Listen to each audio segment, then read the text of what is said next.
Marcel Taï, bonjour. Merci d'être avec nous ce matin. Because l'actualité est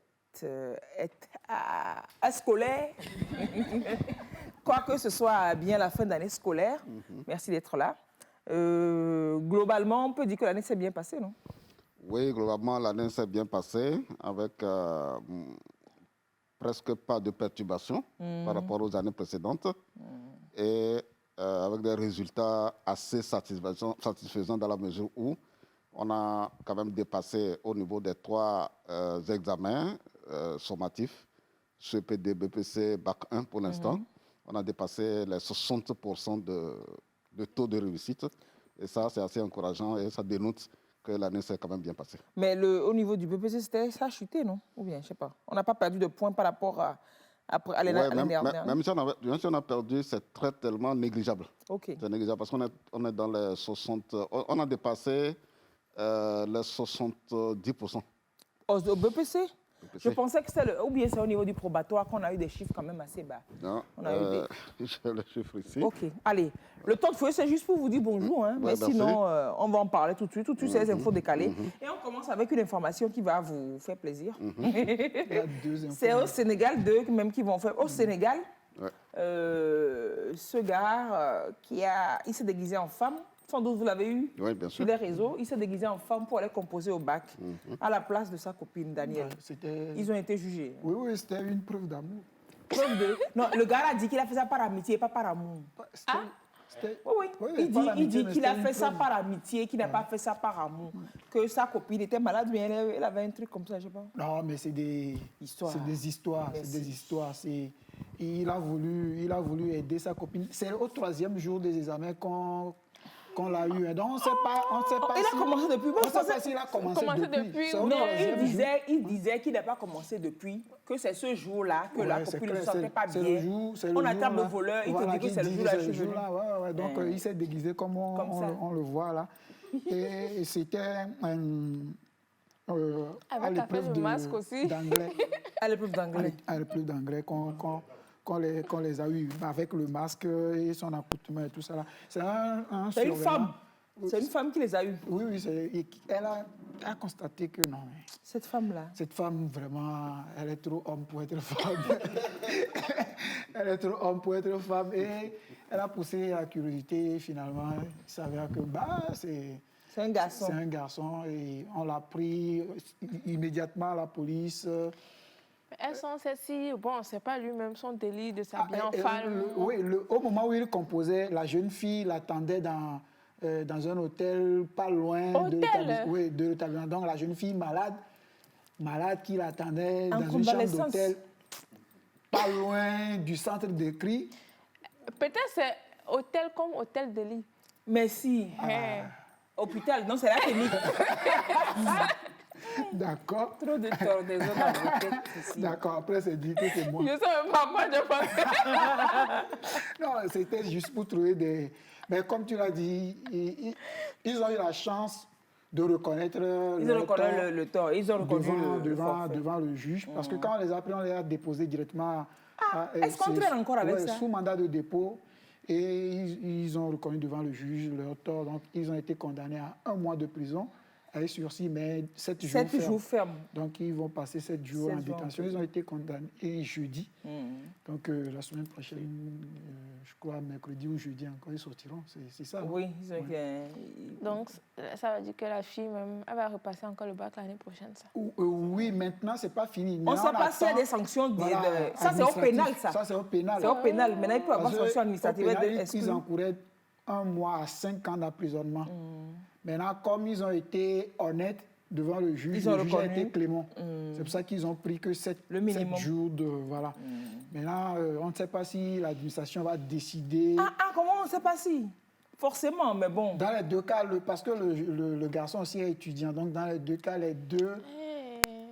mais la sanction administrative ne pourra pas frapper le garçon. Non, mais parce qu'au niveau de l'université de pousser étudiant, l'université ne lui interdira pas de reprendre les cours. Mais c'est au niveau du bac. Leur avocat dit que les 2 pourront avoir des soucis à l'école. Dans leur niveau, à leur niveau individuel. Oui, mais je ne comprendrai pas. je comprendrais parce que le forfait a été commis au niveau du bac. Et donc, administrativement, c'est le service qui gère le bac, qui va prendre la sanction qui concerne l'intéressé qui doit passer le bac. Maintenant, l'université du gars a quoi à foutre dans l'affaire? Je ne sais pas à quoi à foutre, on ne dit pas les gros mots, mais je ne sais pas ce qui intéresserait. Le gars ne serait pénalisé qu'au pénal. Peut-être qu'il Pour moi, c'est ça. Une, ou bien Marcel, je ne sais faute, pas, c'est quoi votre appréciation? Je ne sais pas. Pour moi, c'est au niveau du service du bac. Et celui qui est concerné au bac, c'est la fille. Donc l'école du monsieur n'a rien à voir dans l'affaire. Ce n'est pas concerné. Parce qu'il n'est pas allé composer avec le nom de l'école. Je ne sais pas, il n'a rien à voir. Non, tout dépend de la législation administrative de chaque pays. Voilà, c'est dans les dispositions de l'université à Dakar, au Sénégal. Il est prévu que quand un tel cas, par exemple, atterrit à l'université, voilà ce qu'il faut faire, voilà ce qu'il faut faire. Là, mais si rien n'avait été prévu, eh bien, il va s'inscrire normalement. Bon, voilà. Il va continuer son cursus au niveau. Moi, je ne vois pas un texte. Vous ne trouvez pas que le gars est assez courageux et bon, en tout cas assez intelligent. Sinon, sincèrement, moi, je ne sais pas ce qui va me ramener encore à essayer le bac. L'amour. L'amour. En fait, Dio n'a jamais été encore vraiment amoureux d'une élève de terminale. Jusqu'à faire un comeback pour le bac. Merci, pour faire un comeback pour le bac. Pour le bac. Vivement qu'il soit séduit par une fille de classe terminale. Ou bien un bac togolais, là, c'est différent du bac. Je crois que le bac togolais, c'est autre chose quand même. D'accord. Mais bac, c'est bac. Allez, la tricherie, c'est pas bien, c'est pas bien. On les a eu. Donc, il a réussi premier jour, deuxième jour. Ah, c'est la fille, ça? Ah, oh. Et la fille est trop forte. Tu vois le gars. Lui aussi pouvait pas, non. Non, mais là, c'est la photo de la fille qui est sur la carte qui présentait, c'est ça? Et puis, en fait, le truc aussi est qu'elle blague pas. Ouais, en fait, c'est que la police des examens n'a pas très bien fonctionné dans l'établissement à temps. Vous voyez, quand on prenait, il y a 3 ans, dans un lycée de la place, dont je préfère taire le nom, quand le baccalauréat, l'office du bac a constaté qu'il y a beaucoup de tricherie, c'est au Togo, hein. Qu'est-ce qu'ils ont fait? Ils ont, disons, désigné des femmes surveillantes qui fouillaient les filles avant qu'elles ne rentrent dans la salle. C'est ça. Donc, les gars fouillaient, quoi. Oui. Fouillaient. Bien sûr, on fouille, puisqu'ils mettent les ovules dans les slips, dans les soutiens, etc. Donc, si le schéma était tel, le premier jour déjà, on devrait le déceler. Normalement. Vous voyez? Ils n'ont pas pensé à ça. Non, ils n'ont pas pensé à ça. Et puis aujourd'hui, vous voyez, avec Covid, avec les contacts physiques qui sont aussi... Non, mais ils mettent les gants. C'est ça. Ils vont mettre les gants avant de le faire. Désormais, ils vont savoir. Et puis la fille, c'était le camouflage qui a dû soupçonner parce que, oh, c'est quel grand moment. Si la fille est vraiment allée les 2 premiers jours, je pense qu'elle ne s'habille pas comme ça. Non, c'est sûr. Et puis, même si c'est le monsieur qui a commencé même, la sape là, il va blé à pas. Il aurait pu mettre une perruque et puis on ne vous donne pas les astuces pour tricher. Mais... Il a même un soutien. La corde du soutien se fait voir. Oh, l'amour, qu'est-ce que tu ne nous ferais pas faire? La fille aussi est trop pata. Avec ton jean cassé là, comment elle peut composer au bac? Trop pata parce qu'il y a Photoshop qui est passé par là, make-up et tout. Elle jean déchiré là, jean cassé là, elle va composer en anglais. Même en anglais, on va te faire ça. Anglais, c'est comme si anglais est compliqué dans le pays. Hein. C'est pas le professeur d'anglais qui a ancêté. Oui, des élèves triplés de 5e là. C'est un peu d'anglais. Apparemment, c'est quelque chose là-bas. Non. C'est déjà qu'en français, on dit esquelette. L'anglais, c'est spécial. C'est un pays très spécial.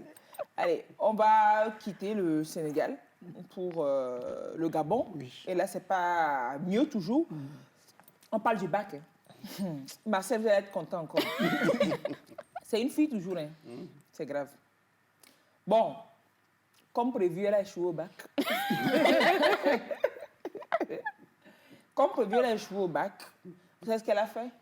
Elle a saccagé la maison de son professeur, qui était en fait son amant, qui lui a promis le bac. Donc la fille doit échouer ou pas? Comment est-ce qu'un peut te promettre un examen? Ce n'est pas la composition.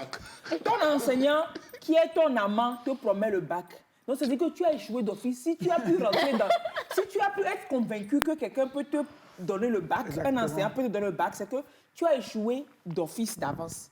Maintenant que ça se confirme, tu viens, tu saccages la maison. C'est quoi l'affaire? Oui, dès les premiers jours de la rentrée, le monsieur a eu un coup de cœur pour la jeune, sa jeune élève. Un coup de jambe, ouais. C'est sa jeune élève de 19 ans. Et il a dragué la fille. Et son argument, bon, pour que le dossier pèse, c'est que si tu sors avec moi, si tu acceptes mes avances, tu as ton bac là. Tu as ton bac d'office. Je te donne le bac. Accompagnement. Non. Je te donne le bac là. C'est lui-même qui est l'office du bac. Même si le jour des examens, tu ne vas pas. Je te donne le bac. Non, la fille, elle est assez intelligente pour croire à ça. Elle est assez intelligente pour croire à ça. C'est juste qu'elle s'est rendue compte qu'elle a été naïve et qu'il a profité de ça. C'est qu'elle naïve. Ça, c'est pas... Excusez-moi, il faut... Tu vas aller à l'école jusqu'en terminale et puis tu vas réfléchir comme ça encore. Il faut différencier naïveté de bêtise, de sottise, de... connerie. Non. Dis-moi. Et donc, elle a accepté l'avance de son professeur de mathématiques. En plus. C'est son professeur de lui, mathématiques. Il a été cosinus, c'est hypoténuse, c'est tangente pour avoir l'enfant. Au lieu que le professeur lui donne des cours de soutien, il enlève plutôt le soutien. Ils ont passé tout le temps à enlever le soutien. Et finalement, comme au bac, on n'a pas de pénipoint. Déjà, là, c'est les mérites pour c'est pour Marcel. C'est pour rendre hommage à Marcel, comme c'est lui qui nous a donné les mots. Les mots, là, les pénipoints. Au bac, aux examens, il n'y a pas ça. Elle a échoué. Maintenant. Royalement, elle a échoué. Maintenant, prise de colère. Elle a guetté son professeur qui n'était pas là. Elle est rentrée dans leur maison.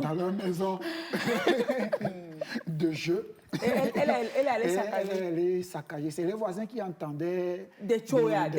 Voilà, c'était dans la nuit. Et ils ont pensé à un voleur. Donc ils sont venus, ils ont trouvé celle qu'elle connaissait depuis, puisqu'elle venait à la maison. Qu'est-ce qui se passe? Elle ose dire ça. Ouais, elle ose dire que le gars l'a trompé. Trompé comment? Avec une autre fille ou comment? Non, il m'a promis le bac si je sortais. Il faut la gifler. Et j'ai échoué au bac, il n'a pas tenu promesse. C'est pour ça que je saccage la maison. C'est comme une parenthèse, hein. C'est comme une fille elle avait échoué au BPC. Et puis, elle veut se suicider et elle s'ingurgite de la vitamine C. Quand son papa est venu, son papa a dit, tu vois que tu dois échouer. Son papa a dit, tu vois que tu devais échouer. Pour se tuer, tu bois de la vitamine, tu embêtes un machin de vitamine C, tu vois. Tu vois que c'est normal que tu échoues. Tu confirmes que tu dois échouer. C'est ça. Non. Elle a fait semblant de vouloir se suicider pour faire de la peine à ses parents. Mais elle a confirmé qu'elle a... Non, en fait, ça dépend. Ceux qui boivent les autres, c'est pour être affaiblis. Elle veut travailler jusqu'à... Elle veut se suicider et puis elle boit vitamine C. Moi, c'est comme tu fais beaucoup d'activités et puis tu tombes. C'est ça. Donc, c'est la même chose. Que prendre Viagra, non? Donc, c'est la même chose que des gens comme ça qui méritent l'échec et puis qui veulent nous fatiguer. Mais heureusement que ça donne quand même des informations pour les infos décalées. Sinon, c'est la seule pertinence de votre geste. Sinon, à part ça, il n'y a pas d'autre pertinence. Non. Et elle dit effectivement aux gens que le gars lui a promis. Mais sinon, on ne savait pas, on ne pouvait pas savoir. Donc, il est professeur, non? Oui, donc, s'il a promis le bac, elle va passer. Bon, si elle avait le bac, arriver en première année d'université, on va lui promettre encore aller en deuxième année. Oui, non. Et puis après, elle va lui promettre un boulot. Il faut laisser bête comme ça. Il faut laisser les garçons, les gens n'ont qu'à vous tromper comme ça que vous allez. C'est pas comme si ça ne se passe pas. Ici, Marcel, ça doit se passer ici aussi. En fait, ce qu'il faut dire par rapport à ce cas, c'est que la fille, vous l'avez si bien dit, elle est trop naïve même. Non, l'amour naïf, voilà. Elle est naïve parce qu'elle ne s'est pas informée sur le processus pour aller à un résultat depuis la composition. C'est bac, c'est pas ce PD là. Oui, je sais. Et pourquoi tu parles de naïveté? Non, elle ne s'est pas informée. Non, elle est bête. Elle est bête. Bon, okay. C'est ça que je dis que c'est pas naïf. Naïf va aller dans maintenant des... tu es candide, tu es d'une candeur, tu as eu une innocence donnée aux ans. Et à Mouzion, elle a déjà fait au moins 2 examens dans sa vie. Donc, parce que son professeur en question, il est juste à un niveau, à un maillon de l'évaluation. Juste pour corriger et on le bat. Il est hors Après ça, il y a une autre commission pour faire l'anonymat, le désanonymat. Après, il y a une autre commission pour collecter les notes et les enregistrer dans la base de données. Et après, il y a une autre commission qui gère le volet informatique. Même le directeur de l'office du bac ne peut pas t'aider. Non, il ne peut pas. Il ne peut pas te donner le bac. Il ne peut pas. Même le ministre là. Il n'est même pas seul. Le directeur de l'office du bac n'est même pas seul à un maillon donné pour, disons, faire les calculs et pouvoir... Même les calculs ne sont même plus manuellement comme avant. Dès qu'on fait rentrer toutes les notes dans la base de données, on clique sur l'ordinateur et puis le logiciel sort les notes. Donc maintenant, pour les filles qui ont passé le bac au Togo, là, et on vous a promis, vous n'allez pas travailler là. Il faut parler pour les résultats, vous avez échoué. Il va pas vous donner... S'il y a des filles au Togo, ou alors des garçons, il y a des gens au Togo, à qui des gens ont promis le bac, actuellement, c'est-à-dire que vous pouvez commencer par pleurer, vous allez échouer. Personne ne peut vous aider. Ce n'est que votre travail qui peut vous aider à avoir le bac. Ou bien, Marcel. Ce n'est pas naïveté, hein. C'est bêtise exponentielle. Bac, là, ce n'est pas concours de beauté. Non, ce n'est pas comme si on disait que dans quelque part, on pouvait donner. On n'a qu'à quitter ça. Et Daniel, ne me fais pas dire des choses que je ne veux pas dire. Allez, on finit rapidement, toujours dans le milieu scolaire, estudiantin, là. Là, c'est pas drôle, c'est plutôt macabre. C'est un étudiant, je ne sais pas ce qu'il va chercher en médecine. Bon, c'est un étudiant en médecine. Moi, même si je suis évanouie et on me pose la question de savoir, genre si on me dit, oh Lise, tu vas devenir infirmière ou médecin, je sais que du fond de mon évanouissement, je vais me réveiller pour au moins dire ça avant de retomber ma vie. Je dis que moi, je ne peux jamais faire un travail en milieu hospitalier. Genre, docteur, adabui, infirmier, machin. Au moins, je suis sûre de ça, ou bien. Tout comme je suis sûre que je n'aurais pas pu faire un travail où on ne bavarde pas. Et beaucoup. Je suis sûre que je sais en moi, même en dormant, même évanouie, même en coma, je sais que je peux réagir à dire que l'animateur qui t'a donné. Mais peut-être que ce n'est pas son cas. Oui, ce n'est pas son cas. Ce n'est pas son cas, mais c'est juste le choc. Il est en médecine, c'est un étudiant nigérien, et il a été choqué de voir le corps pour leur cours d'anatomie qu'ils doivent disséquer, c'est le corps d'un ami à lui. Evra. En fait, l'histoire date de 7 ans. Oui. Et c'est une journaliste nigériane qui est dans une série d'écriture avec BBC qui ressort l'affaire, qui est allée à la rencontre de ce jeune homme qui lui a raconté son histoire. Mais elle a fini le cursus médecine? Oui, il a fini le cursus. Non, mais il a abandonné pendant plusieurs mois. Oh. Il a dû suivre thérapie avant de revenir. Ce qui l'a choqué, c'est que son ami avait disparu. Son ami avait disparu, la famille l'a cherché en vain. Or, l'ami a été tué par balle lors d'une manifestation. Et donc, la police a ramassé le corps, a déposé à la morgue. Voilà, et ils n'ont pas identifié le corps. La police a déposé le corps à la morgue. Or, chez eux, ils ont une loi qui dit que des corps qui non réclamés, non identifiés, on peut travailler dessus. Voilà, on donne ça aux écoles, et les corps des criminels, on les donne aux écoles également. Donc, c'est sur cette base qu'on a ramené ce corps-là. En cours d'anatomie. En cours d'anatomie. Et lui, il arrive et il découvre le corps de son... C'est pas comme si... Ouais, c'est son ami de sincère, qui a disparu, il ne sait pas que c'est mort. Exactement, de tous les temps. Et ça... Tu vois le choc. Il a été vraiment traumatisé, choqué, donc traumachoqué. Traumachoqué, je vous dis. Et il a fui les cours. Il n'est pas revenu pendant plusieurs mois, mais finalement, il a quand même fini son cursus. Et c'est grâce à lui que la famille a pu bien sûr, savoir que récupérer le corps et finalement, on n'a pas disséqué le corps. Ou pas? Non, ils n'ont pas disséqué. Ils n'ont pas disséqué. Par rapport à sa réaction... Parce qu'en fait, le corps devait être mutilé, disséqué, parce que Amérique d'abord, on ne connaît pas, machin. Mais là, qu'on sait qu'il y a quelqu'un qui connaît, voilà, non, ils n'ont pas... Non, c'est grâce à lui que la famille a pu enterrer. Comme quoi, c'est bon, des fois, de suivre des cours de médecine aussi. Ça peut permettre de retrouver des corps dissimulés. Sérieusement, quoi. Non, le cas que vous évoquez là est un cas assez intéressant qui montre qu'il ne faut pas choisir les filières professionnelles par suivisme. Voilà. Non, tu ne veux pas choisir par suivisme. Il ne faut pas aussi choisir la filière parce que tu es bon dans les matières qui conduisent à la filière. J'ai un ami, il est un grand directeur au pays ici. Il était très bon dans les matières scientifiques, maths, SVT, tout ça. On voit son bulletin, on lui dit, mais tiens, on veut l'orienter ça. Alors, bien, tiens, tu es bien pour faire la médecine.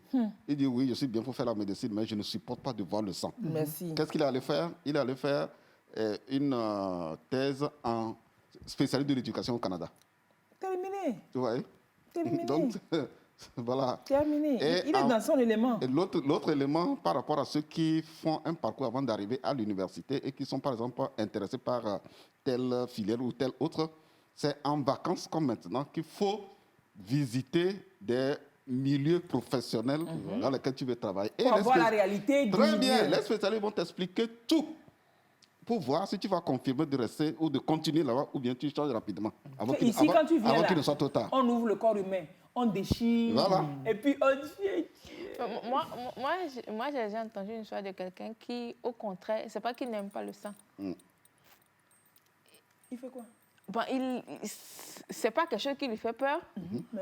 Ça le fascine. Donc, il aime regarder les dessins animés ou les films d'horreur où on massacre les gens et tout. Donc, lui-même, il s'est dit... Il ne peut pas aller... Il peut pas aller faire médecine, mais il était très bon quand même. La plupart de ses amis ont fait... Ouais, parce que... Il va dire pourquoi? Non, il se dit il va avoir envie d'ouvrir les gens à chaque fois. Pour rien du tout, il va dire opération. Puis comme il aime voir le sang. Il y a des gens comme ça. Ben oui. Ce qui est important, c'est de frotter avec les spécialistes du métier. Pour connaître les réalités. Absolument. Au-delà de ce qu'on entend et ce qu'on voit à la télé. Absolument. Si c'est possible, les images seules déjà... ne suffisent pas.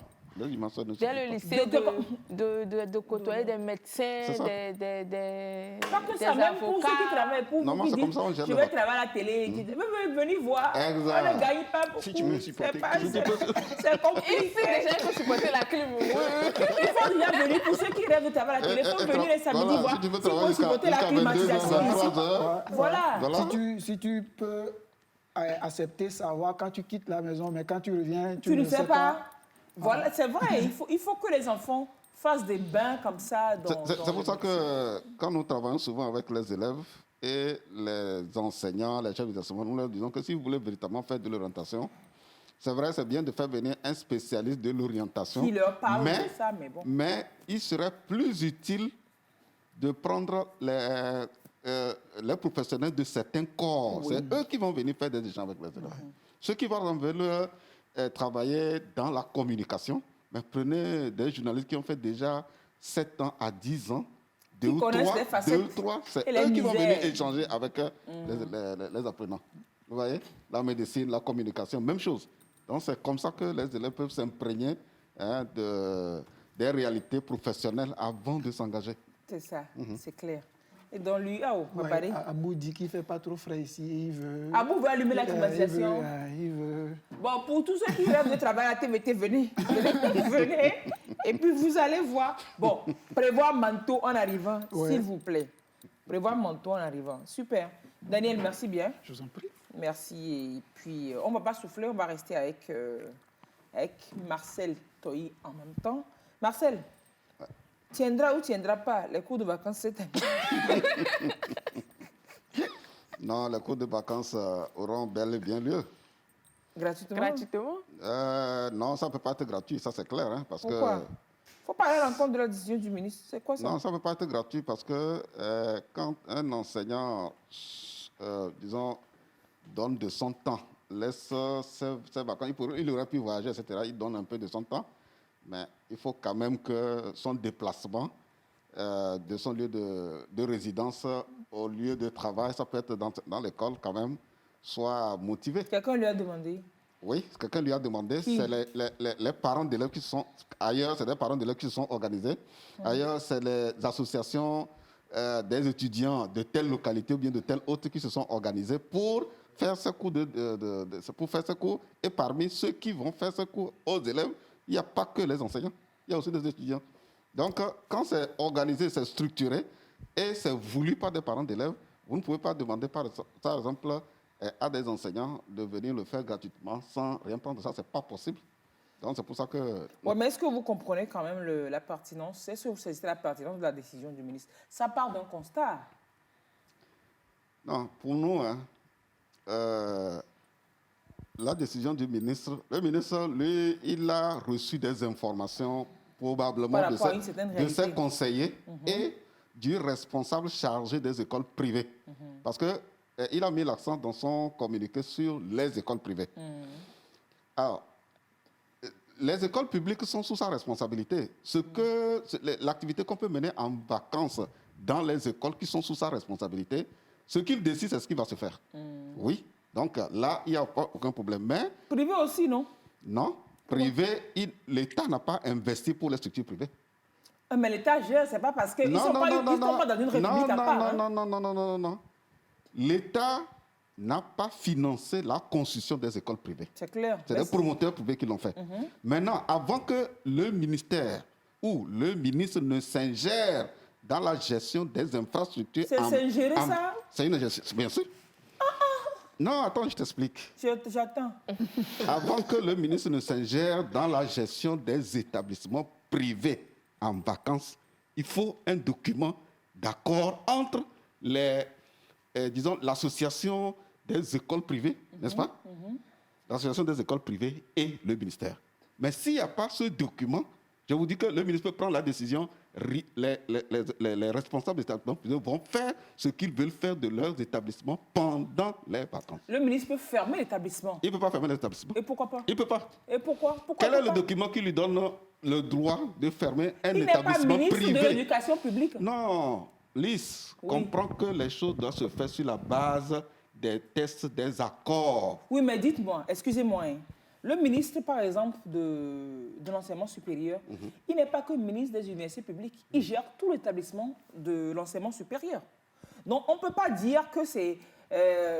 par exemple, par rapport à cette histoire d'école doctorale, il réglemente, il régule la formation doctorale dans les privés. Oui, on ne peut pas dire que c'est parce que c'est le ministre... Non, nous parlons de la gestion des infrastructures en établissement. Nous ne sommes pas en train de parler de la qualité de l'éducation au sein des établissements. Ça, c'est deux choses différentes.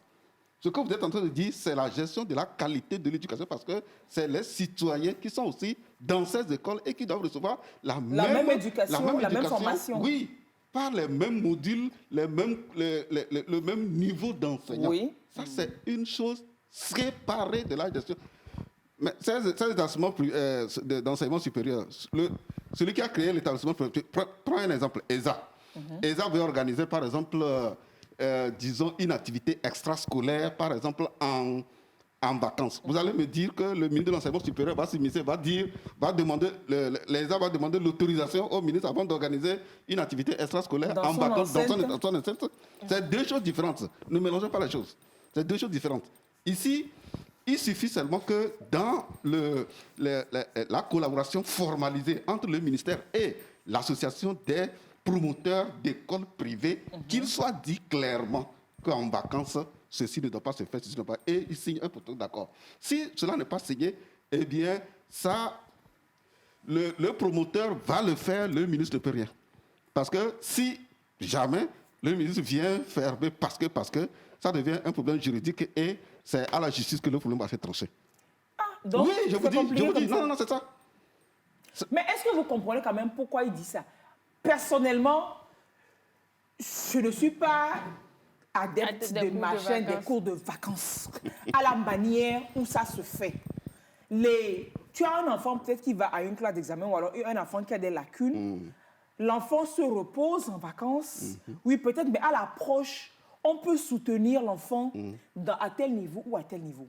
Que ce soit les cours de répétition ou les cours de vacances, comprenez, M. Marcel Toyi, que c'est de l'anarchie et que c'est beaucoup plus de l'argent qui est mis en avant, que c'est le pécuniaire qui est plus mis en avant. Ouais. Les fondateurs d'écoles privées, globalement, ils n'assurent pas forcément les salaires des enseignants en vacances. La meilleure façon, si on est d'accord, je suis d'accord avec toi que tu dis que si c'est de l'anarchie, parce que moi je ne sais pas si vraiment c'est de l'anarchie, mais si vraiment c'est considéré comme de l'anarchie, il faut un document. Il faut formaliser la manière dont la chose va se faire. Donc, se concerter avec les fondateurs d'écoles privées en amont, c'est ça? Oui, les fondateurs d'écoles. Puisque le ministère lui-même a mis en place, comment s'appelle, une direction de la gestion des écoles privées. Oui.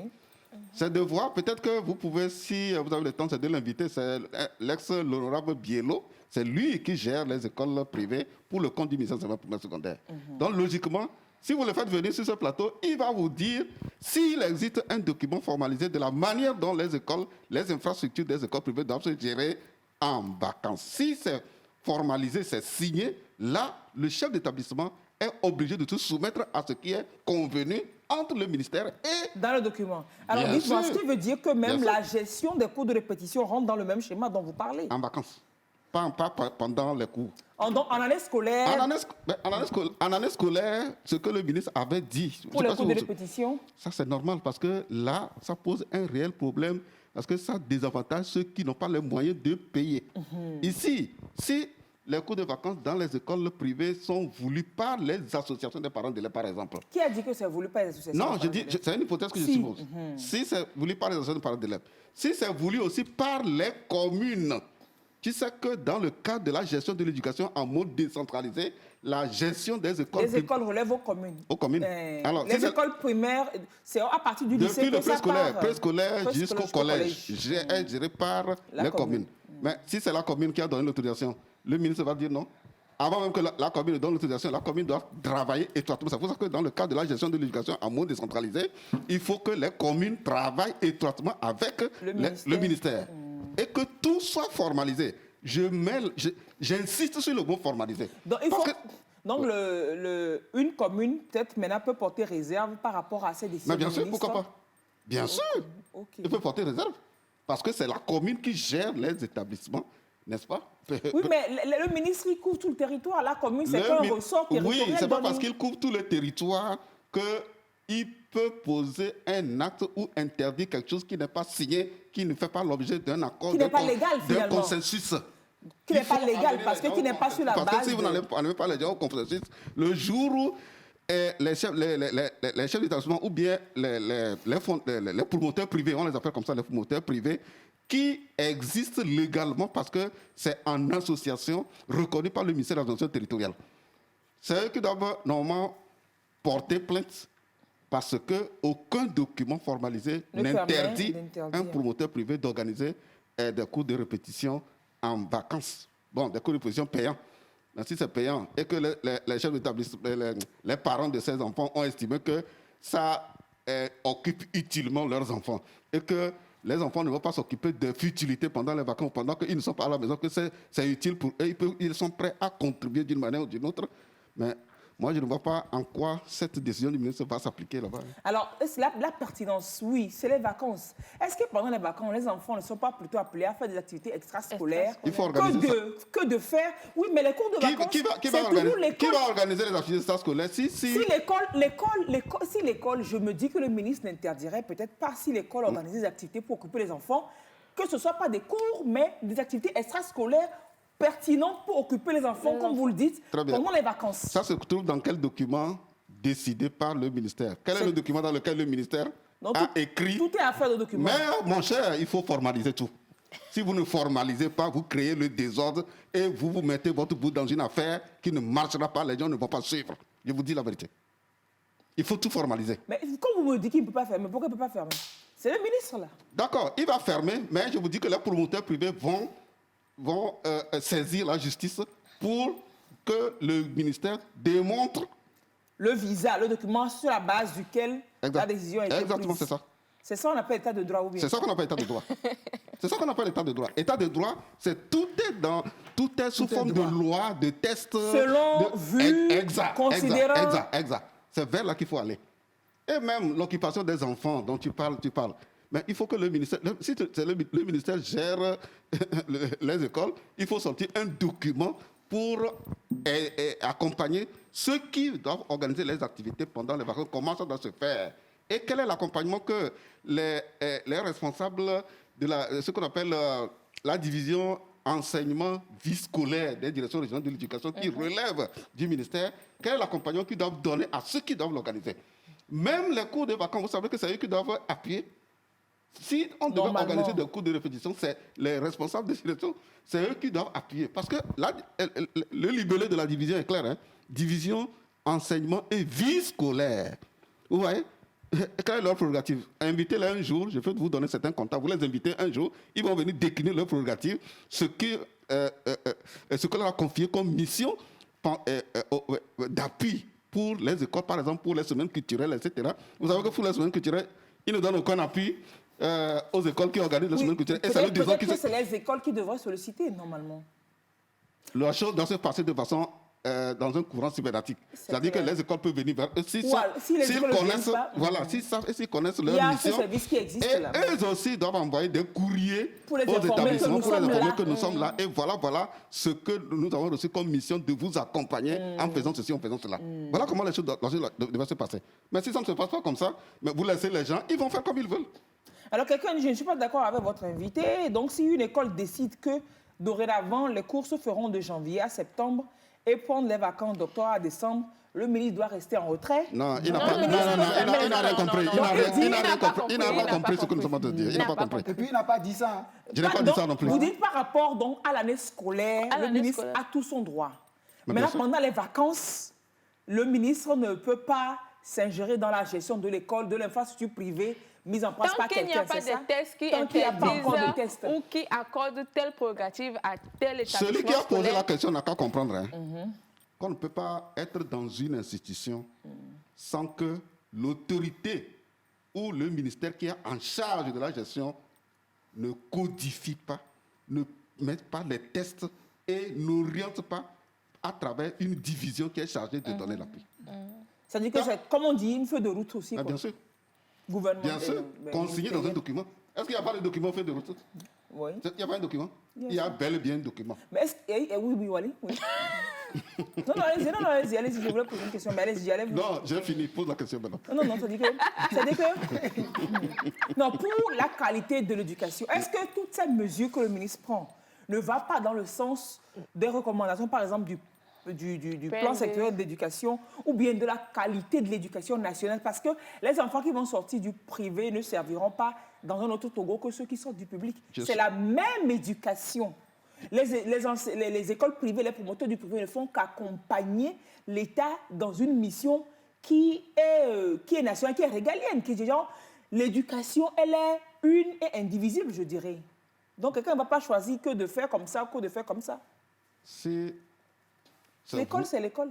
Je reviens sur ce que j'avais dit. Si vous avez une mission du gouvernement de gérer les écoles, il faut la gérer en ayant, un interlocuteur en face. L'interlocuteur pour les écoles privées, c'est l'association des écoles privées. Marcel, est-ce que vous avez eu l'information, peut-être qu'ils ne se sont pas concertés avec le responsable qui gère les écoles privées? Est-ce que vous êtes sûr qu'ils ne se sont pas concertés avec cet interlocuteur dont vous parlez, que cette décision, elle tombe comme ça du ciel? Sans doute, y a-t-il eu des séances de travail, des rencontres, des échanges? Ou bien, je ne sais pas, vous en savez quelque chose? Non, en fait, je ne suis pas allé aux informations par rapport à quelques concertations qui auraient existé entre le ministère, les responsables des écoles privées, etc. Voilà, nous faisons une analyse sur la base de ce que nous avons comme information, de ce qui n'existe pas, un document dans lequel on oriente les chefs d'établissement privés dans la manière dont ils doivent gérer les cours de vacances et autres activités extrascolaires pendant les vacances dans leurs établissements. Ce que nous savons, c'est qu'il n'y a aucun document comme cela. Donc, que c'est important d'avoir un document comme ça. C'est important. Si vous voulez que cette décision-là soit pérenne et que ça ne soit pas juste pour ces vacances et après, les gens vont aller dans tous les sens comme ils veulent, il faut codifier. Et là, les responsables d'établissements privés qui ont compris et qui ont signer le document, c'est eux qui iront faire le travail avec les promoteurs privés pour dire vraiment, pour l'intérêt supérieur de l'enfant, voilà la décision qui a été prise. Elle est prise parce que nous avons été concertés, nous avons discuté avec le ministère et nous avons donné notre accord pour que la chose se passe ainsi. Et donc, si quelqu'un se met au travail de cette décision ministérielle, eh bien, il s'expose à tant. Quel est le document? Tout ce que je dis là, quel document nous dit tout ça là? Mais est-ce que cette note s'applique aux établissements publics? Non, cette note ne s'applique pas aux établissements publics parce que les établissements publics, eux, ils font exact. C'est clair que les établissements publics sont fermés pendant les vacances. Généralement, ils ne font pas de vacances. On ne l'ouvre pour une activité. Pour une activité que sur l'autorisation du ministre. Oui, parce que c'est l'État qui a construit avec ses moyens. Si moi j'ai construit avec mes moyens et que je contribue d'une manière ou d'une autre à la qualité de l'éducation, il faut maintenant que notre association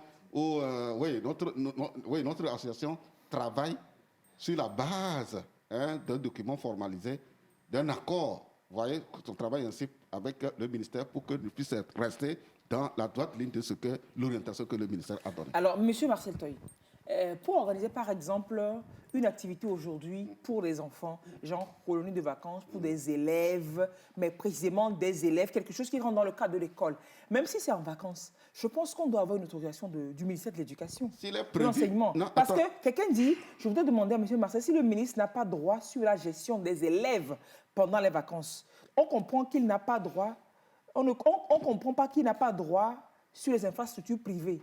Mais c'est les élèves. Quelqu'un a conçu son école, monsieur le ministre n'a pas dit de ne pas ouvrir la porte de l'école qui a été conçue par quelqu'un de privé.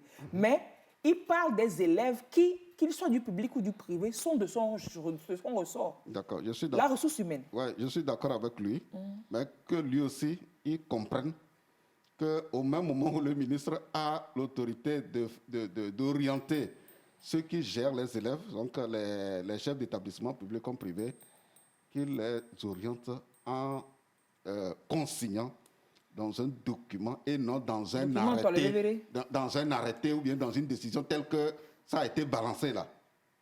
Que cela soit consigné une fois pour de bon. Ça fait quelle différence? C'est un document du ministère. Non. C'est un document du ministère. Le document ne nous dit pas. Vous voyez, quand vous lisez ce document, il faut fouiller, aller aux informations pour voir si celui qui est chargé de la gestion des écoles privées, si la fédération des promoteurs privés ont fait une séance de travail pour comprendre le bien fondé de la décision du ministre. Vous voyez? Donc, tel que c'est balancé, ça ne nous donne pas des informations pour voir. C'est pour ça que nous sommes en train d'analyser la chose et nous donnons notre point de vue sur ce que nous savons de ce qui doit se faire. Voilà, c'est ça, c'est ce que les gens doivent comprendre. Quelqu'un a écrit par rapport à la fermeture d'un établissement, la date de rentrée, les programmes, l'évaluation, les profils de sortie, tout ça c'est formalisé, ok. Mais quant à certains aspects comme gestion du personnel, les activités extrascolaires, les tenues scolaires, les établissements privés sont plus ou moins libres. Vous voyez? Quelqu'un nous dit ça. Merci de contribuer comme ça. Je suis désolé, M. Marcel Toye est en train de faire l'amalgame qui va conduire les établissements privés à la dérive, confère à la loi portant accréditation de ces établissements. Je veux parler de leur agrément. Peut-être que dans l'agrément, il y a des dispositions qui autorisent le ministre à faire ça. Non, écoutez, non, je ne suis pas en train de faire amalgame. Je sais de quoi je parle, s'il vous plaît. Je ne suis pas en train de faire amalgame. J'ai bien dit. Il fait référence à l'agrément. Voilà, le courrier tel qu'il est envoyé là. Il ne nous dit pas si cela est contenu. Parce que le courrier devait faire référence. Quand on parle de l'agrément, est-ce que le courrier a fait référence à ce qui est contenu dans l'agrément? Non. Voilà. Donc le courrier doit faire référence pour dire en référence à tant, sur la base de tant, moi, ministre, je décide que ceci.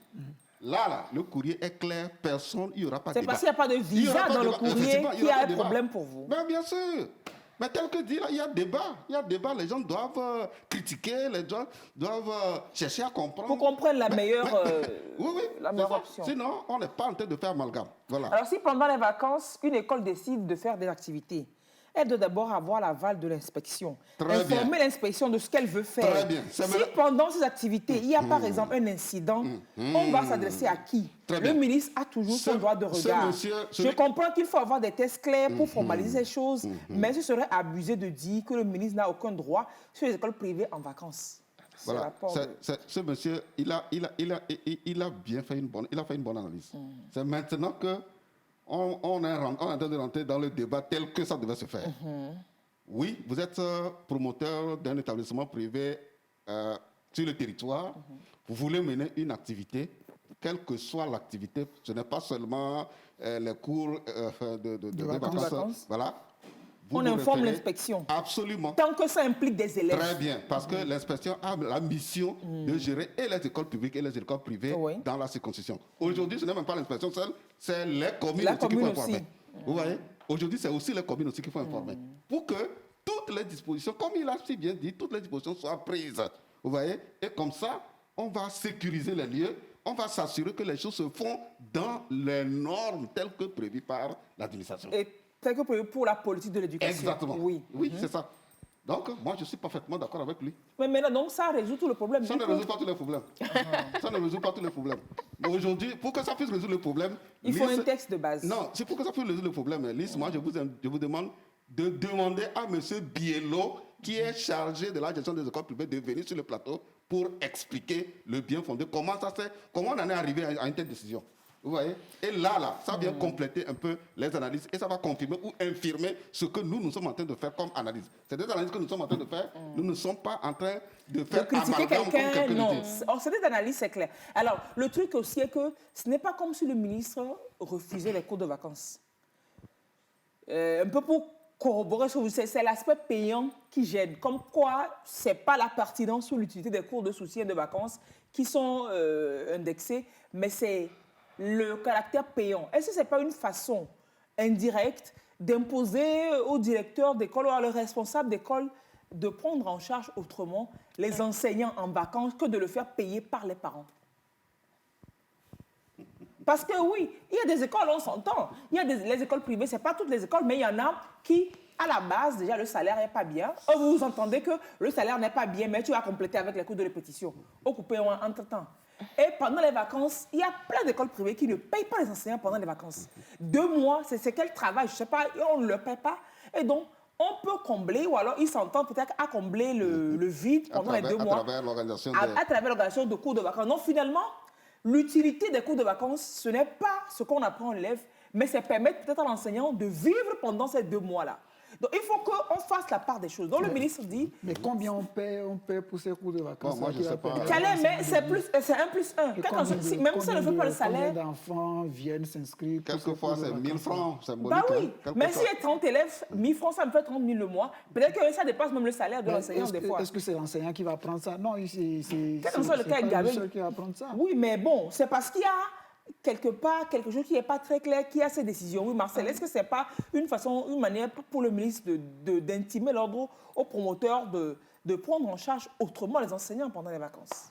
Oui, moi je crois que derrière je dis peut-être, parce que comme je l'ai dit, il faut que les prochains décrets ou les arrêtés ou les décisions des ministres comme celle-là soient plus clairs et puissent référencer à des dispositions qui amènent à demander, qui amènent à ce que le ministre dise tant et tant. Voilà, il faut que c'est plus clair là. Ça nous permet de mieux comprendre tout de suite ce que le ministre, les pourquoi et les comment. Vous voyez, ici, tel que libellé, on ne sait pas, est-ce que. Sinon, moi je suis d'accord, c'est vrai que certains promoteurs privés profitent de toute façon de ces cours pour pouvoir payer aussi les enseignants, ce qui n'est pas normal. Voilà, ce qui n'est pas normal parce qu'il ne faut pas soudoyer les parents, surtout les parents vulnérables. Les parents vulnérables, oui. Il ne faut pas soudoyer les parents vulnérables pour faire... Pour le mercantilisme, là. Exact. C'est comme quand le ministre avait décidé d'interdire le cours de répétition payant, aussi bien dans les écoles publiques que privées. Alors ça aussi, c'est pour protéger le droit des enfants à l'éducation. Parce que les parents, on a interviewé même beaucoup de parents qui disent que le montant qu'on demande est trop élevé et ils ne peuvent pas payer. Bon, alors que c'est à ces cours de répétition qu'on donne l'essentiel du cours, normalement, qui devrait être donné en classe. Voilà. Et on avait même fait une émission, nous avons analysé, on a donné le bien fondé de la décision du ministre et les conditions de l'applicabilité de ce que le ministre dit. Vous voyez, c'est ça. Il y a aussi, ici aussi, il faut qu'on voit les conditions d'applicabilité. Mais est-ce que depuis que la note est sortie, est-ce qu'il y a, vous savez s'il y a eu rencontre entre ces promoteurs privés et les autorités du ministère déjà pour discuter que de se parler sur les réseaux? Non, il n'y a pas eu. Est-ce qu'ils ont sollicité? Non, ils n'ont pas sollicité. Non, je parle des promoteurs. C'est aux promoteurs peut-être déjà rencontrer le responsable des écoles privées. Là. Oui, c'est vrai que les promoteurs, disons, l'association des promoteurs privés peut solliciter à rencontrer d'abord le responsable de la gestion des écoles privées au ministère, n'est-ce pas? Et de la même manière, si la cellule communication au ministère fonctionne, malheureusement, cette cellule n'a jamais fonctionné. Et ça, on a toujours décrié ça. On a toujours décrié ça. Si ça avait fonctionné, il suffisait seulement que le ministre donne toutes les informations à M. Biello, qui est chargé de la gestion des écoles privées. Il organise une conférence de presse. Il explique tout ça. Il explique tout et on n'aura pas même à faire ce débat-là ici. C'était la même chose qu'on on a tout avait compris, on n'aura pas à faire ce débat. ça. Donc, quand il y a déficit de communication, je vous dis, il y a problème. Quand il y a déficit de communication, il y a problème. Quand il y a absence de communication, il y a problème. Quand l'information arrive à contre-temps, il y a aussi problème. Il faut communiquer à temps, donner la bonne information au bon moment. Mais absolument. Et comme ça, vous allez taire les débats inutiles ou bien les critiques courageuses que les gens font, soit sur les réseaux ou sur les médias. Alors aujourd'hui, où est-ce qu'on en est là?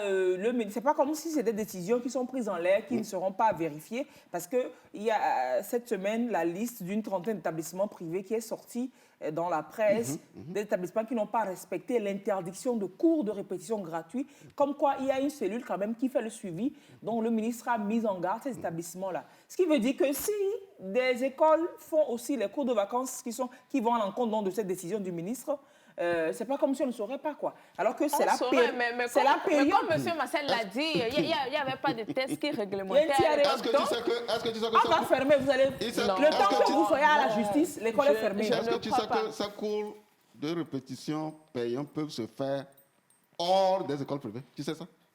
Hors cadre de l'école. Bien sûr, tu sais ça?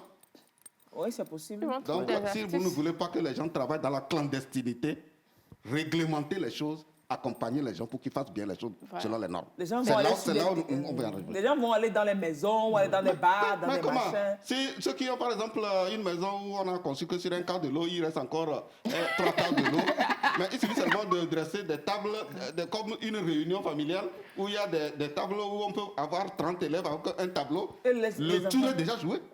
Le tour est déjà joué. Vous voulez pousser les gens, à aller faire le travail. C'est peut-être comme ça qu'ils ont fait. Organiser des cours dans la clandestinité. Et c'est ce qui est pas bien. Vous voulez vraiment leur expliquer le bien fondé de comment ils doivent faire pour que ça ne pénalise pas les familles vulnérables. C'est là où se trouve le débat.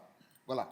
Donc, ceux qui disent qu'on est en train de faire, on n'est pas en train de faire amalgame. Que le ministère comprenne qu'il y a déficit de communication au sein du ministère et que la cellule communication n'a jamais fonctionné et doit fonctionner pour clarifier les choses. C'est pas la première fois qu'on en parle ici sur plateau. Et que les décisions doivent être expliquées fonction de texte. Bien sûr. Considérant, machin, s'il n'y a pas ce texte-là, est-ce qu'il y aurait ce débat-là tout à l'heure? Il n'y aura pas de débat.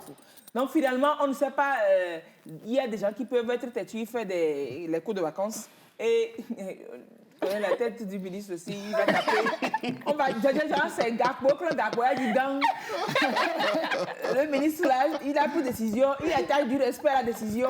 Voilà, parce que Marcel a dit, il n'y a pas de test, vous allez ouvrir. S'il y en a, en tout cas, moi, je vous conseille pas. Il n'y a pas une vulgarisation de cette test, c'est le lieu de la vulgariser pour que tout le monde... Peut-être qu'il ne va pas vulgariser, il va se taire et puis vous allez ouvrir. Et il va vous brandir le test. Parce que nul n'est censé ignorer la loi. L'école privée, le promoteur d'école privée doit savoir qu'il y a un test comme ça.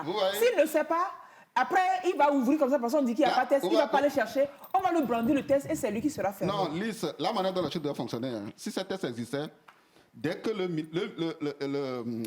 communiqué donc, du ministre, dès que c'est balancé sur les réseaux sociaux, le deuxième document qui devait suivre serait celui-là. Voilà. Et quand tu lis le communiqué, tu lis le contenu, tu te dis qu'il n'y a pas de débat. Maintenant, le communiqué manque d'informations complémentaires pour comprendre. Et vous dites qu'il ne faut pas débattre. Débattons vivant. Il faut animer l'action éducative. S'il y a problème, Mettons le problème sur le tapis, débattons pour que les gens comprennent. Alors, c'est la période des cours de vacances. On attend de voir. Bon, cette année, il n'y aura plus de tableau pour informer. Peut-être que ce sera bouche à oreille. On ne sait pas comment ça va se faire, mais nous, on est là pour constater et pour parler. L'actualité était très riche. Le chef de l'État était à Londres aussi pour parler éducation et de grandes décisions ont été prises également. Dites-nous, Marcel. Oui, le préscolaire, voilà, qui était concerné beaucoup. Vous savez que la communauté internationale a mis en place un mécanisme qu'on appelle Partenariat mondial pour l'éducation. Global Shield Partners. Voilà.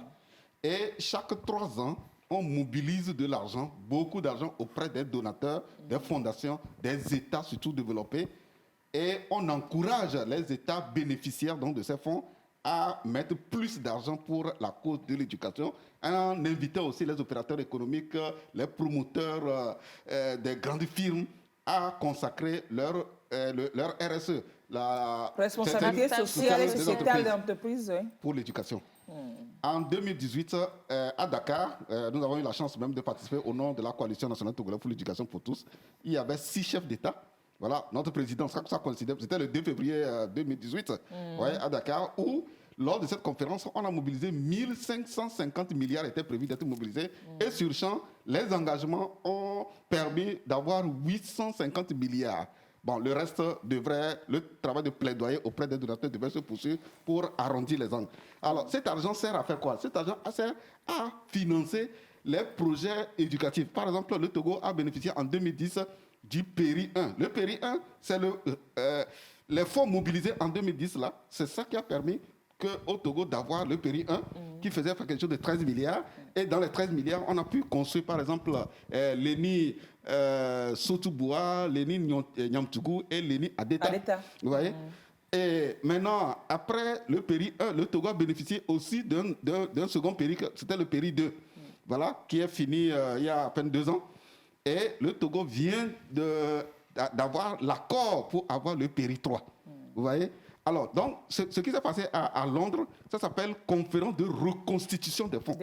De reconstitution des fonds. Donc, chaque 3 ans... Les partenaires viennent promettre... Voilà, en 2025, il y aura encore une autre conférence dans un autre pays où les chefs d'État et les partenaires techniques et financiers, les donateurs vont se retrouver pour s'engager. Alors, à Londres, la question de la petite enfance était... au centre des débats, et nous avons vu notre président qui a si bien expliqué et reconnu honnêtement que la petite enfance est sous-financée. Et ce n'est pas seulement au Togo.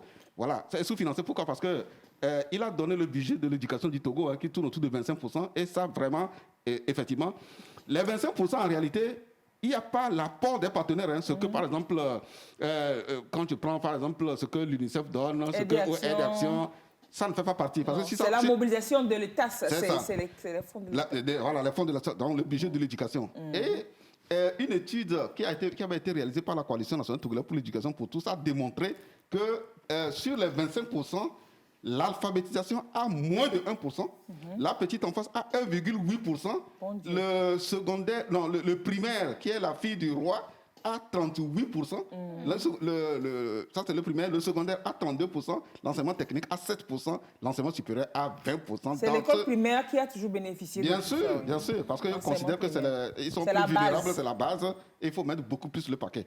Donc voilà un peu. Et il était question véritablement que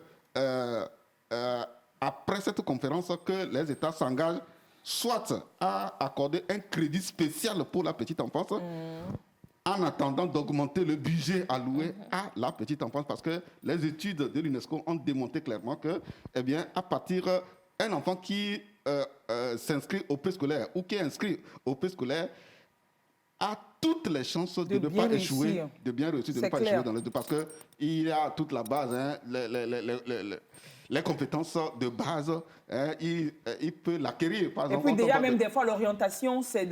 On sait que le préscolaire est stratégiquement important dans le cursus de l'enfant. Mais tel que vous le dites par rapport à l'orientation, qui est un sérieux problème aujourd'hui, qui est même heureusement en train d'être résolu par la stratégie d'orientation et le plan de communication sur l'orientation, et peut-être un budget pour dérouler ce plan stratégique. Quand vous entrez dans un jardin d'enfants, vous allez voir au moins 7 coins. Coin boutique, coin infirmerie, etc. Mais dès qu'on lâche les enfants, il y a des enfants qui n'iront que vers le coin infirmerie. Pour démontrer ça leur parle plus. Très bien, il veut embrasser les métiers de santé. Oui. Vous voyez, ceux qui vont vers le fonds commerce, bon, c'est les mois, ça. Alors, qu'est-ce que le Togo promet de faire par rapport à ça? Ce que le Togo a déjà fait, on va dire ce que le Togo a déjà fait et ce que le Togo doit faire. Voilà, parce que le Togo n'est pas à une étape zéro. Oui. C'est pour ça que la dernière fois, nous avons fait vraiment une émission avec le point focal petite enfance au Togo, Madame Sama, qui nous a donné vraiment des informations sur les avancées et les défis. Comme avancé, le Togo a une politique de la petite enfance, ce que beaucoup de pays dans la sous-région n'ont pas. Vous voyez? Alors, on a, par exemple, il n'y avait pas de programme pour le préscolaire. Mais le Togo a pu avoir des programmes, des curricula et des manuels pour le champ mathématique et langue communication. Il reste d'autres champs. Quand nous parlons de champs, c'est les matières. Les matières. Donc, il y a ce travail qui a été fait et le fait que les parents ont bien compris aujourd'hui, beaucoup de parents ont compris l'importance d'inscrire les enfants au préscolaire. Maintenant, il faut avoir des infrastructures pour accueillir. Très bien, il faut avoir beaucoup d'infrastructures. Cela, tu m'emmènes rapidement au défi. Un des défis importants, c'est d'avoir des infrastructures avec les équipements dont les jardiniers ont besoin. Vous voyez? Et nous avons montré la dernière fois un jardin d'enfants dans la région de la Cara. Ça, c'est une action qui a appuyé l'État. Parce que tu sais que quand un État élabore le plan sectoriel de l'éducation, les partenaires s'engagent à accompagner l'État dans la mise en œuvre. Sur un point donné. Très bien. Et donc, ils ont mobilisé l'argent auprès d'une société américaine qui vend les meubles de bureau. Combien ils ont donné? Environ 100 millions. Et sur 100 millions, ils ont pu construire 10 jardins d'enfants dans la Cara, en raison au moins d'un jardin d'enfants par préfecture dans la région. Vous voyez, un seul fait quoi? 10 millions. Et ces 10 millions, non, les jardiniers ont démontré qu'elles ont tout le matériel dont les enfants ont besoin. Eux-mêmes, ils ont leur salle, les latrines, les donc 10 millions suffit pour mettre en place une structure. Construire, équiper, former les jardiniers d'enfants. 10 millions. Oh. Vous voyez? Alors, nous avons dit, ce que le Togo doit faire, c'est de faire ce que d'abord le chef de l'État a déjà fait par rapport à l'alphabétisation. Je viens de vous donner le budget de l'alphabétisation qui fait moins de 1%. Alors, quand le chef de l'État s'est rendu compte que l'alphabétisation est moins pourvue en financement, il a, depuis 5 ans, c'est 100 millions complémentaires qu'il donne en dehors du budget. En fait, l'alphabétisation a quand même un budget, mais sauf que le budget n'est pas conséquent, c'est tout. Donc, il donne 100 millions en plus du budget qui est défini. Et donc, ça a permis à la direction de l'alphabétisation et de l'éducation non formelle vraiment de faire de grandes avancées. Oui. Mais si la même chose est faite pour la petite enfance à la rentrée, c'est ce que nous souhaitons d'ailleurs. Si les 100 millions encore, ça va faire 10 autres machins. Exactement. Sur 5 ou 10 ans, vous voyez ce que ça va faire. Ça va partir en flèche. Ouais. Donc, en fait, c'est une affaire de budget, de mobilisation des fonds additionnels pour booster, n'est-ce pas, la petite Alors, enfance. par rapport à ça, on va faire un coucou à David. C'est un particulier comme ça. C'est une retraitée qui s'est basée aussi sur ses relations et qui a construit dans son village à Sada une belle école, un jardin d'enfants également. Elle a offert un bâtiment scolaire au lycée et puis un jardin d'enfants à l'école de Sada, qu'elle a pu équiper d'une manière ou d'une autre également. Donc, les bonnes volontés, c'est ça la contribution civique aussi. Pour la cause de la voilà, pour la cause. Alors, globalement, Marcel Toyi, les résultats scolaires, quelle analyse on peut en faire? Il ne nous reste malheureusement. Non, nous allons dire simplement que les résultats scolaires, sur la base des statistiques qui ont été communiquées par les directions des examens, les résultats vont de 65% à 85% selon qu'on est au CPD, BPC, Bac 1. C'est le CPD qui est autour de 85 à peu près. Voilà. Et donc, vous savez qu'avant ce résultat, s'il fallait schématiser ce résultat, c'était sous forme, à l'époque, c'était sous forme d'une pyramide dont la base est large et le sommet est effilé. La base, c'est quoi? C'est le primaire. Donc, les résultats du primaire ont été toujours relativement bons. Et au fur et à mesure qu'on monte, eh bien, les résultats s'amenuisent. Vous voyez, ce qui montrait que la qualité de l'éducation n'était pas au point. Mais avec ces résultats-là, si on doit refaire la pyramide, elle ne sera pas triangulaire. Vous voyez, le sommet ne sera pas effilé. Ce sera un peu plus large. Exactement, pour montrer qu'il y a un travail sérieux qui est en train de se faire par l'État voilà, par l'engagement, l'investissement, le suivi et tout. Un travail très sérieux aussi qui est en train de se faire par les enseignants, les inspecteurs et les parents et les élèves aussi. Tout le monde a compris que c'est par l'éducation que nous pouvons nous donner une place au soleil et qu'il faut au jour le jour que Dieu fait s'investir pour la cause de l'éducation. Voilà un peu le commentaire qu'on peut faire par rapport à ces résultats. Globalement, et retenir quand même qu'à l'intérieur du pays, Lomé et les réseaux sociaux, WhatsApp et TikTok ne nous donnent pas le temps d'exceller. L'intérêt du pays, les meilleurs des meilleurs, c'est beaucoup plus à l'intérêt du pays. Donc peut-être organiser un examen pour TikTok et WhatsApp aussi, pour parler des meilleurs à Lomé. Ou bien, Marcel, pendant que Déo a commencé cette semaine ses cours de dessin à l'endroit des enfants, oui, ça se passe bien. C'est une dizaine d'enfants. Il faut les voir rigoler là-bas, dessiner, se mettre de la peinture sur le visage. Alors, nous profitons en même temps pour annoncer aux adultes et donc aux professionnels du dessin qui voudraient participer à la formation de dessin numérique que les tablettes sont déjà là. Nous avons peut-être les images avec Firmin, peut-être qui va confirmer. Les tablettes sont arrivées pour vous qui allez vous inscrire pour la formation pour les professionnels. Que les tablettes de dessin sont là. Voilà, vous vous inscrivez et puis il y a une tablette que vous avez en plus pour suivre la formation en dessin graphique. On va voir les images, oui. Heureusement que c'est une formation et que ce n'est pas cours de vacances. Oui. Et donc j'ai ajouté quelques images, quelques dessins faits à base d'une tablette pour que les gens comprennent ou que les gens voient un peu la différence entre un dessin en main levée et puis un dessin fait à la tablette. Ça vient? La formation ne va pas s'arrêter aussi au dessin. Nous allons un peu étendre la formation sur le graphisme carrément. C'est Photoshop. Voilà. C'est ce genre de dessin qu'on fait avec tablette. Voilà. Donc, c'est avec Photoshop. T'as pas vu? Que nous allons. Donc, vous nous trompez, c'est pas avec la main. Non. C'est avec la main. En même temps, c'est avec la main qu'on manipule la tablette. Voilà. C'est à la main, mais assisté par une tablette graphique. Voilà. C'est toujours avec un stylet. On ne peut pas revoir l'image parce que là, on parle en l'air, là. Toujours avec un stylet. Peut-être que la semaine prochaine, nous allons faire une démonstration. Oui, en direct. Voilà, en direct. Pourquoi pas demain, on va voir. Demain, pourquoi pas. Toujours avec un stylet. C'est tout comme si vous aviez le crayon en main, mais vous ne dessinez pas sur le papier, mais vous dessinez sur une tablette. Directement sur un écran. Voilà. Et vous avez, voilà, là par exemple, vous voyez. C'est une photo? Vous avez, non, c'est un dessin. Sur tablette? Oui, bien sûr. C'est ça que vous allez apprendre aux gens là? Ah oui. Avec tablette là. Ça peut faire... Là, vous allez voir avec les détails et avec la qualité du dessin, on peut l'agrandir sur tous les formats possibles. Vous voyez, on peut en faire tout ce qu'on veut. Si c'est en cours de vacances, quel parent ne va pas vouloir que son enfant soit... C'est en cours de vacances, c'est ça en cours de vacances. C'est complémentaire. C'est ça, on dit là que c'est mieux que calculer du temps. Voilà ce qu'il faut... Non, c'est des choses comme ça. Mais c'est ça. Ça donne une compétence supplémentaire à l'enfant. Donc l'illustration de livres, c'est possible. Et des illustrations pour les affiches, tout ça là, c'est possible. Non, il faut remettre l'affiche par rapport aux conditions de participation. Les gens vont encore prendre la photo et puis voilà. Firmin, renvoie-moi l'affiche qui donne les informations par rapport à la participation et la date et puis tout ça, pour que les gens prennent le... Pour ceux qui sont intéressés. C'est en cours déjà, ça vous pouvez toujours avoir des informations. Il y a la formation pour les enfants qui a commencé cette semaine. Ça se poursuit pour les grands qui viennent. On va avoir les... Oui, mais rapidement, l'affiche pour les informations, puisqu'on ne va pas donner le numéro. On va voir l'affiche, super. Ce que vous allez faire, c'est que vous allez prendre l'écran là en photo et vous aurez toutes les informations sur l'écran. Les tablettes qu'on doit vous donner aux participants, les tablettes sont déjà arrivées. On attend que vous... Mais il n'y aura pas un grand nombre. Hein.